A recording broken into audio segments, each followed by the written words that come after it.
হচ্ছে না, আমরা এখানে আসতে পারলাম কিনা, যে আল্লাহর যে কৃতজ্ঞতা আদায় করা দরকার সেটা আমাদের দ্বারা হচ্ছে না, বলার জন্য বলি শুকর আলহামদুলিল্লাহ ইত্যাদি। হ্যাঁ, আমি বলছি এইটুকু।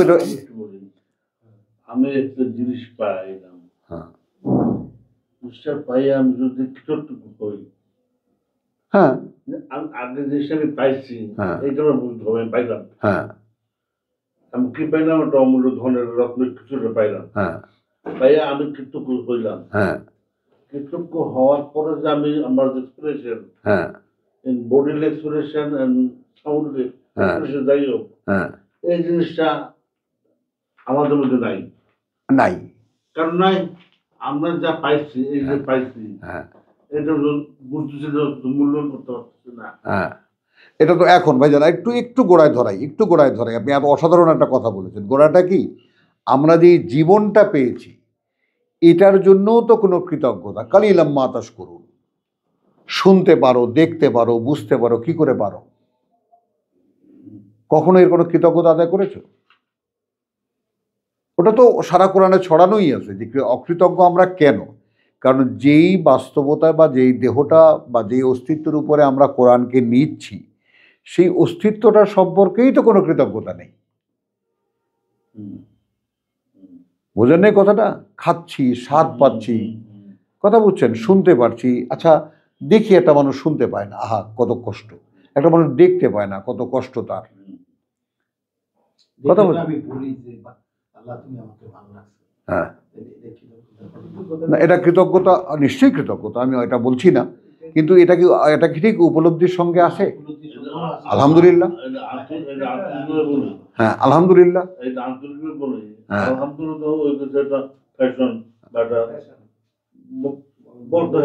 হ্যাঁ ওই সেটাই কথার কথা হয়ে গেছে, ওগুলো কথার কথা হয়ে গেছে। বিশ্বাস জিজ্ঞেস করবে কেন যে আপনি কি ভালো আছেন? হ্যাঁ আমি অবশ্যই তো ভালো আছি, আল্লাহ যে বলতে পারে অবশ্যই তো শুকরিয়া। হ্যাঁ তোরা জিজ্ঞেস করলেন কেন আপনি কি ভালো আছেন? হ্যাঁ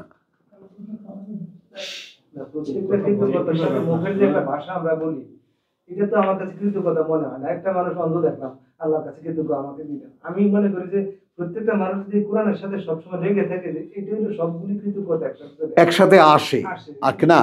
কিন্তু যেহেতু আমাদের নাই, এই চর্চাও আমাদের অস্তিত্বের মধ্যে নাই, ওই জন্যই কৃতজ্ঞ হতে পারছি না। মানে কৃতজ্ঞতা তো শিখিনি। দেখেন, আমি ছোটবেলা থেকে যে কয়টা দোয়া শিখিয়েছে, ঠিক ওই সময়গুলো দোয়াগুলো ঠিকই মনে আসে না?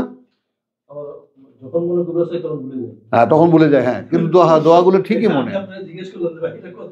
হ্যাঁ হ্যাঁ ভুলে গেছি, কথা বুঝছো তো? না, তো ওইটাই হলো যে কৃতজ্ঞতা। মোস্তাক ভাই যেটা বলতেছে যে সাধারণভাবে যে কৃতজ্ঞতা আদায় করি, আপনি তো মূলে নাই।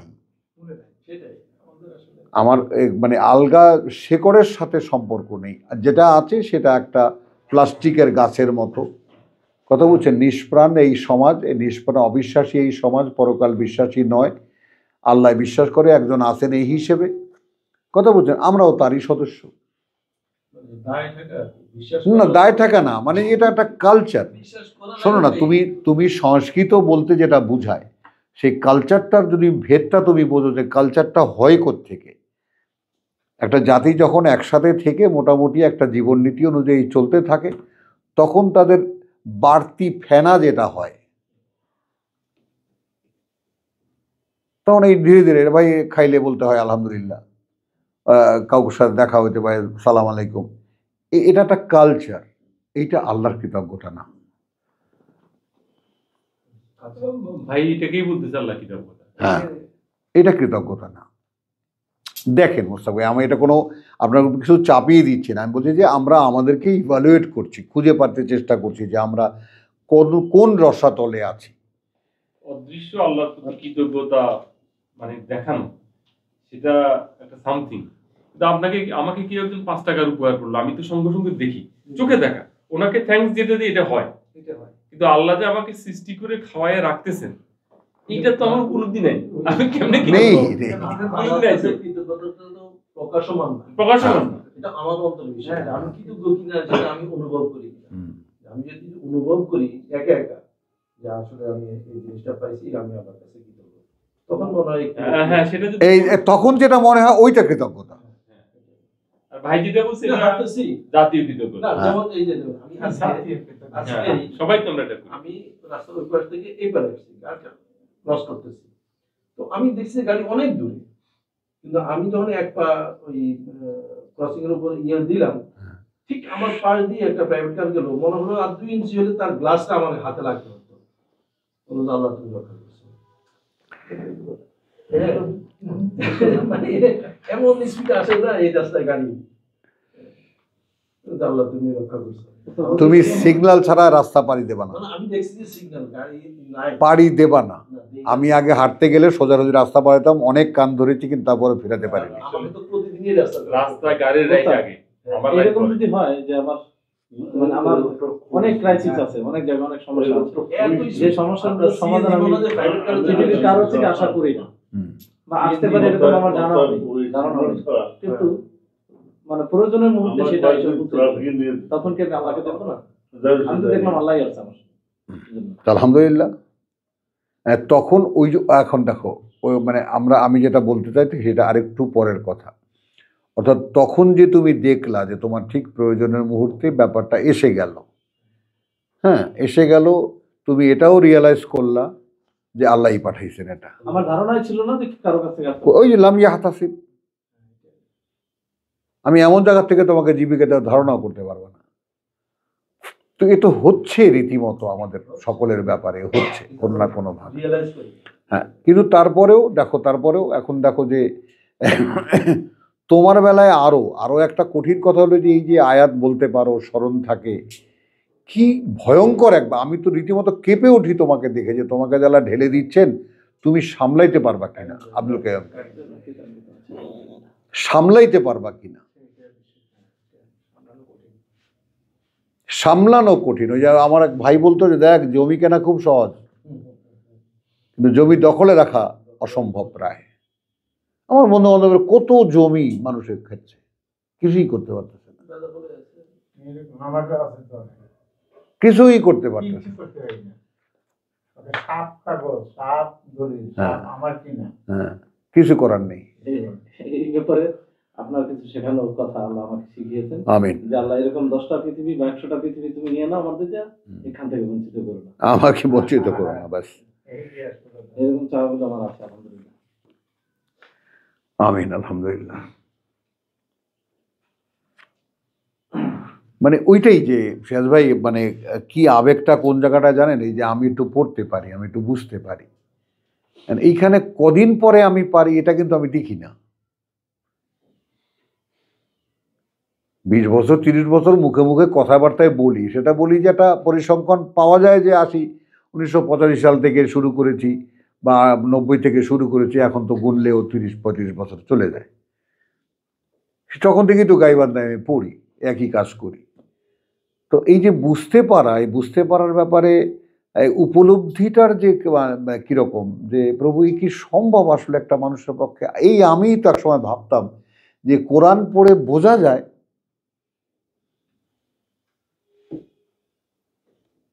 যারা বুঝতেন, যারা বলতেন, অবাক হয়ে তাকায় থাকতাম। আকাশের তারার মতো মনে হতো যে এও কি সম্ভব যে কোরআন পড়ে বোঝা যায়। আমার কাছে, আমি উপলব্ধির কথা বলছি। তো এরপরে যে চেঞ্জেসগুলো, পরিবর্তনগুলো ক্রমান্বয়ে যেমন আমি থেকে গেলাম কেমন করে, এটাও আমার কাছে একটা বিস্ময়। কথা বুঝছো, না রেখে দিলে থাকলাম কেমন করে, চাইলাম বলেই কি রেখে দিলেন? হ্যাঁ চেয়েছি, প্রভু এখান থেকে আমাকে আলাদা করো না।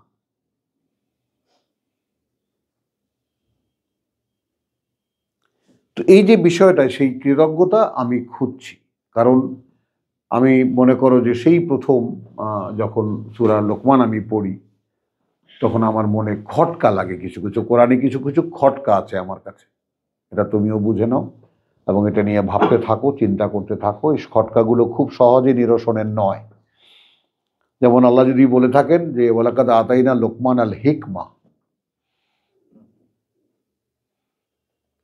এবং এটা কার্যত দিয়েছি আমরা লোকমানকে বুঝ, সর্বোচ্চ বুঝ, আল হিকমা আন ইশকুর লিল্লাহ। আমরা সেটা নিয়ে এতক্ষণ আলোচনা করছিলাম। রব্বি আউজিনি আন আশকুরা নেমাতাকা, প্রভু আমাকে সেই তৌফিক দাও যেন তোমার করুণার কৃতজ্ঞতা আদায় করতে পারি। মুশতাক ভাই, এটা আল্লাহর দেওয়া একটা বিশেষ কোয়ালিটি। নেমাতাকা আল্লাতী আনআমতা আলাইয়া ওয়া আলা। আচ্ছা, কত বছর? 30 বছর যাবত এই একই প্রার্থনা আমার। সিলেক্টেড নতুন আসবে না, মানে নবীর নতুন আসবে না। না, আসবে না। লোকমান তো আসবে। হ্যাঁ, লোকমান আসবে। লোকমান তো আসবে। লোকমান আসতে আসবে। পারে, আসবে করতে না আসতে পারে। না, লোকমানের কথা। ও, হ্যাঁ, চলেন।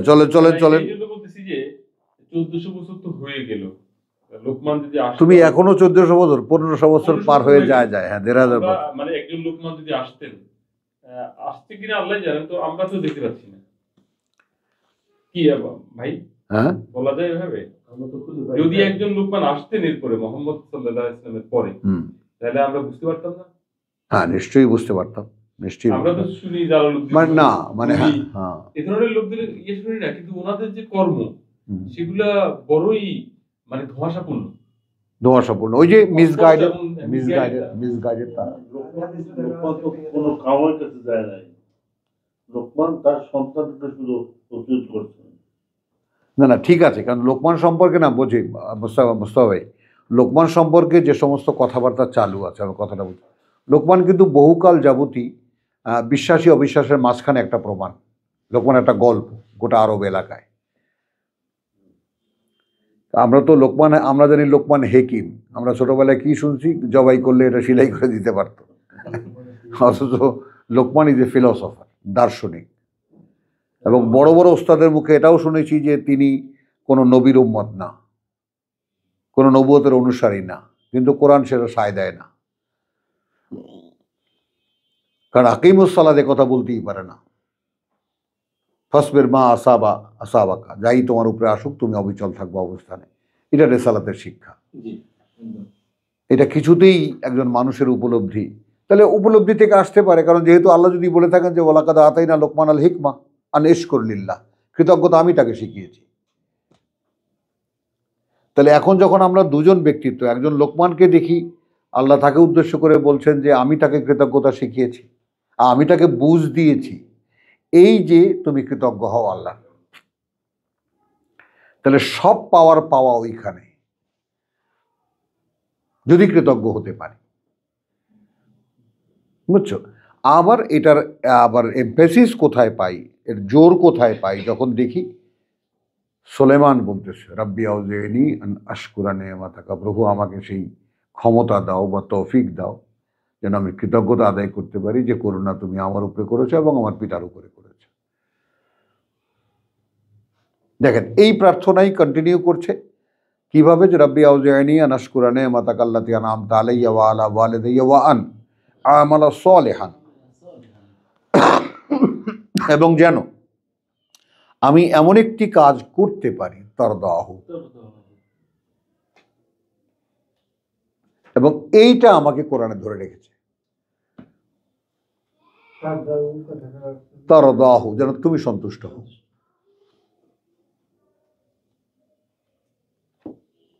এবং একেবারে খুলেই বলি আপনাদের কাছে, একেবারে এই একটি প্রার্থনাই আমাকে এখানে ধরে রেখেছে।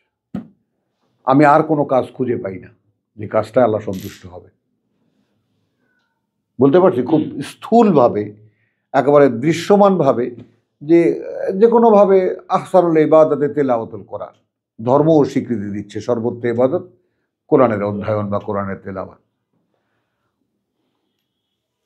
এখন আল্লাহ বলছেন ওমান আহসানু কাওলাম মিম্মান দাআ ইলাল্লাহ, তার চাইতে উত্তমতম কে কথায়, যে আল্লাহর পথে মানুষকে ডাকে। তো এর চাইতে উত্তম কাজ কি হতে পারে? ওইখানেই শুধু বারবার করে ঘুরে ফিরে, প্রভু এইখানে আমাকে রেখে দাও, এখানে আমাকে রেখে দাও, এখান থেকে বাইরে না যাই আমি। তারপর যখন রেখে দিলেন তখন দেখতে পেলাম যে থাকতে তো পারছি। এটা যেমন দুইটা দিকে সাক্ষী দেয়, এক তো থাকা যায়, একটা হলো লেগে থাকা যায়, কি ভাইজান? এটা হলো আমার পক্ষ থেকে দেখা যায় না, লেগে তো থাকা যায়। আবার যদি আপনি কৃতজ্ঞতা স্বীকার করে যান, তখন না রাখলে থাকতি কোত্থেকে? আমি যদি তোকে না রাখতাম থাকতি কিভাবে? আমি রেখেছি বলে আছিস। হ্যাঁ, এইটা এখন বুঝে আসে যে তিনি নিহায়াতি আমাকে রেখে দিয়েছেন বলে আমি আছি,